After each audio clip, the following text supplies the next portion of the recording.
For the last several weeks, I've really made it a point not to talk much about QAnon and what it is. And at this point, I think I have to because it is actually starting to become something that is of interest to my audience and unfortunately, maybe even relevant in some broader sense. So to talk to us about it today, we're going to be speaking with Alex Kaplan, who's a senior researcher at Media Matters, focuses on social media misinformation, disinformation, and online extremism. Great to have you on, Alex. Thanks for having me on. So, I mean, okay, I guess to start with, it clearly this QAnon is substantial enough that an organization like Media Matters is paying attention, you're tracking it, you're researching it. How do we establish how much of a thing this is? Yeah, so I would say until recently it was hard to get a sense of exact numbers for how many supporters there were of QAnon. There were definitely signs that it was significant. In the last few weeks, we've gotten some reporting that has finally given a sense, maybe more concrete numbers. There was a report from NBC News that, according to a Facebook review of QAnon Facebook groups, it found, I believe, at least 3 million members of QAnon Facebook groups. So, I mean, there could be overlap between groups, some of the groups, but I think that gives a sense that there is a significant amount of people that are sympathetic, subscribe to, traffic in this conspiracy theory online. If someone does not know what the conspiracy theory is, what are the kind of highlighted bullet points of it? Yeah. So it's an extremist conspiracy theory that started in late 2017 on a message board site called 4chan, which is known for hosting anonymous white nationalist trolls, essentially. Its premise is that there is this anonymous entity calling itself Q, claiming to have Q security clearance in the government, claiming to have this inside scoop on this secret plot that President Trump is involved in that actually originally involved Special Counsel Robert Mueller to take down the deep state, his perceived enemies, this pedophile network, this global cabal of like pedophiles that includes Democrats, and that they'll be basically thrown into Guantanamo and like court-martialed. That's kind of the premise of it, and it moved to another even more extremist site, message board site called 8chan, which got shut down because it was tied to white nationalist shooters or alleged white nationalist shooters, and is relaunched as a site called 8kun. So that's where it is now, and that's basically its premise. Some elements of this remind me of a Blacklist episode. I think James Spader was involved in the direction of that particular episode. But in all seriousness, so this is a pro-Trump ideology that frames Trump as a sort of savior or white knight, for lack of a better term, in the global context. Yes, it is a pro-Trump conspiracy theory that claims that he's going to what they call like the storm, this event where like all the enemies or all their perceived enemies are going to be like mass arrested and court-martialed. And yeah, I mean, the conspiracy theory supporters traffic in pro-Trump narratives, pro-Trump content. The heart of the conspiracy theory, as you said, is that Trump is the savior, the central figure of this secret plot. So this is not just online, and this is maybe why we're now taking it more seriously, which is that there are, you'll tell me the number, but certainly more than 10 candidates for Congress at the national level who are at least to some degree affiliated with QAnon? Yeah. So over the course of my tracking, I have come across at least 78 current or former congressional candidates this cycle 78. that have at some level expressed some kind of support for the conspiracy theory. So it does include former candidates, but candidates that all ran at some point in 2020 for Congress. So because it's very easy to run in some kind of nominal sense, in terms of right now, in terms of on the ballot in November, what would the number be? So at least 20 of those 78 have secured a spot on the ballot in November. Of those 20, 19 are Republicans and one is an independent. It is possible that number will go up because there are some primaries left to go. And are these individuals, well, let's work backwards. I mean, when Donald Trump in a press briefing, I think it was last week, but it might have actually been 2 weeks ago at this point. It was probably 2 weeks ago during the DNC, was asked about this. He kind of played dumb, but also said, it sounds like they're saying I'm doing good things. And of course, that's a really good way to get Trump to say at least not negative things about you. To what degree has this administration commented beyond that one event on Q?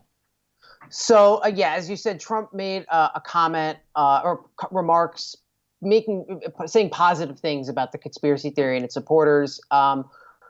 Leading up to this, Trump himself has amplified QAnon promoting accounts by my count more than 200 times. And there were other people in Trump's orbit that have winked at, amplified QAnon content.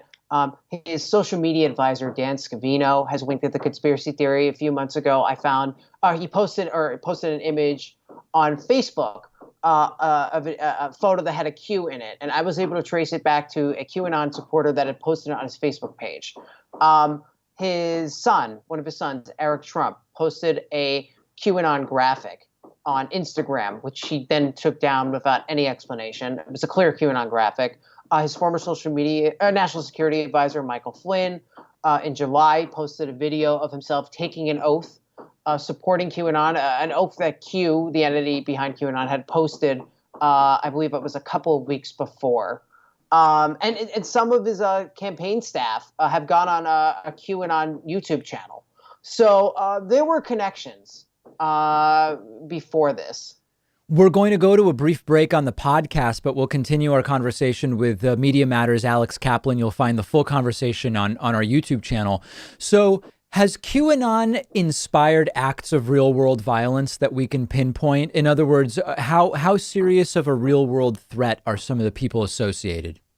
Yeah. So QAnon, its supporters have been tied to multiple acts of violence at this point. There have been multiple murders by QAnon supporters. There have been multiple attempted kidnappings by QAnon supporters. There's been threats. There was one woman, a QAnon supporter, who went to New York to, I believe she said she was threatening to take out Joe Biden.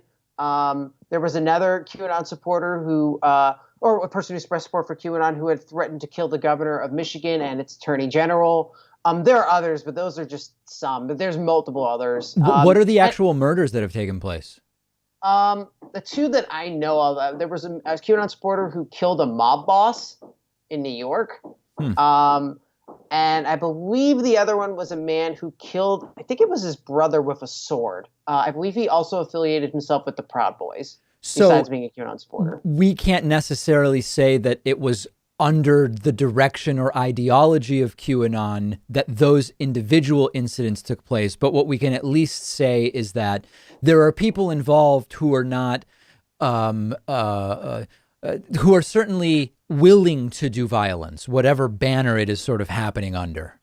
Yeah, there was another incident. I believe recently a man was in a high-speed chase with his family inside, and there was a video. I think he was recording himself during it, and he said during it, "Q, help me." So, I mean, that was a case I know of where QAnon was directly invoked during the incident. So, at a big picture level, I mean, how do we deal with this? So clearly, it's gotten enough attention where it made sense to talk to you about what this is and the extent to which it pervades social media and it pervades ballot boxes, elections in the upcoming November election. But how do you determine whether it makes sense to ignore something or actively refute it or to put a spotlight on it? I mean, how do you guys make that determination? So there's a term that is used regarding whether to amplify conspiracy theories, misinformation, or disinformation, or to deal with it, rebut it, grapple with it. It's called like a tipping point. It's basically how I follow it. You know, are we at a point where the risks of not dealing with it outweigh the concerns of amplifying it, giving it oxygen? With QAnon, we're well beyond it. We're extremely beyond it at this point. I mean, really, we saw QAnon supporters having signs at Trump rallies since 2018, at least. This thing is well beyond the concerns of there's worries about giving oxygen. We're well beyond that. It needs to be dealt with and discussed at this point That's a thoroughly. similar strategy. I mean, to give you an example, years ago, I interviewed the white nationalist Richard Spencer. And my calculation at the time was this guy is getting a lot of attention, serious interviews in corporate media that are not really coming in equipped to really challenge him on his views. It seems as though it meets a certain threshold where it would be worth bringing him on. I don't think I would do it now because I think that that threshold, he's sort of faded into obscurity in a certain sense. So that you're sort of making a calculation on that basis. Yes. Yeah. I mean, there were signs that this thing was growing for the last couple of years. I mean, I've been following the conspiracy theory myself since not long after it started, at least early 2018, and I'd heard about it soon after it started in 2017. But I've been personally keeping track of it a while because I mean, it's been having an offline footprint as we've discussed. It's been tied to multiple acts of violence. We didn't. I mean, the FBI released a memo warning it was a potential domestic terror threat or presented as such. And one of the other reasons I focused on it so much is that its supporters, and I've lost count of how many times, have repeatedly played major roles spreading misinformation on social media. It just seems like every time I track, or most of the times I'm tracking a campaign or just the path or food chain of misinformation that have circulated on these tech platforms, a QAnon account or QAnon accounts are playing a significant role in spreading it. Is this the type of thing that goes away if Trump wins and their candidates don't get elected in November? Or do you sense that this is something that could have life beyond November regardless? Yeah, I don't think this, it's hard to say for sure, but I don't get the sense that this just goes away. I mean, QAnon supporters, I mean, the thing with QAnon is that its supporters have been able to make everything connect to the conspiracy theory or prove the conspiracy theory somehow. I mean, As even is things like, common. yeah, I mean, it's like the conspiracy theory that includes all the conspiracy theories. I mean, even Kobe Bryant's death, to give you an example, was incorporated the conspiracy theory by some, just to give an idea of how like everything's included here. So I don't think Trump losing, winning, or either way means this just goes away. Maybe it takes on a new form.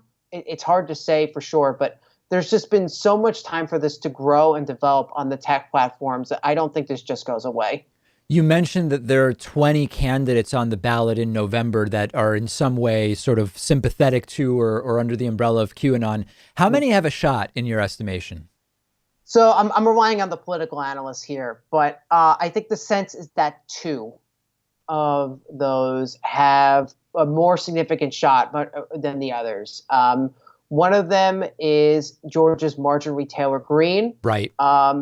who's gotten a significant amount of attention recently. She's likely to be elected to Congress. She was a pretty clear QAnon supporter, 2017, 2018. She talked extensively about it. You could find things on social media where she would tweet the QAnon slogan, where we go one, we go all. She would post things on Facebook like, oh, great post from Q today. She called Q a patriot on video. She wrote blogs about QAnon. She echoed content from QAnon, from Q posts. She's since tried distancing herself a little bit from it, but what she said was kind of dubious about why she distances herself, supposedly how. The other candidate is Colorado's Lauren Boebert. She got attention because she went on a YouTube or a show hosted by a QAnon supporter and was asked about it, and she said positive things about it, saying like she hopes it's real and that it brings people together. She has tried distancing herself, I would say, more than even Green has. She's claimed that QAnon is fake news since then. And, but the thing is that she's also gone on another QAnon YouTube channel. And there's evidence that we found that she had a YouTube account that subscribed to QAnon accounts or QAnon channels. So there are other QAnon ties. So those are the two that probably have the biggest shot. We're going to keep following it as you will, of course. We've been speaking with Alex Kaplan, who's a senior researcher at Media Matters. Alex, I really appreciate your time today. Yeah, absolutely.